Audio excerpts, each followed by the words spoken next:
मुझे बहुत मुश्किल से मैंने खुद को इकट्ठा करके जोड़ा था। अब मैं जितनी भी कोशिश कर लूँ ना, मैं नॉट इंटरेस्टेड इन करता हूँ तुमसे, तुम्हारी सोच से भी ज्यादा। पहले से भी बुरा। मरी जिंदगी है तो वो एपिसोड 21 की जिसने हर नाज़िर के दिल को छू लिया। यह किस्त सिर्फ एक ड्रामा नहीं बल्कि जज्बात, पछतावे और सच्चाई के सामने आने की एक दर्दनाक कहानी थी।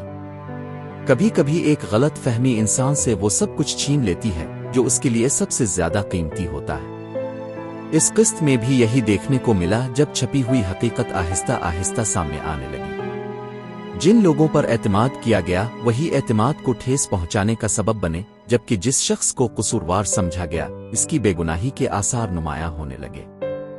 सबसे ज्यादा दिल को छूने वाला लम्हा वो था जब एहसास हुआ कि जल्दबाजी में किए गए फैसले सिर्फ एक इंसान नहीं बल्कि कई रिश्तों को भी तोड़ देते हैं। आंखों में नमी, दिल में पछतावा और खामोशी में छुपा दर्द हर मंजर को मजीद असर अंगेज बना देता है।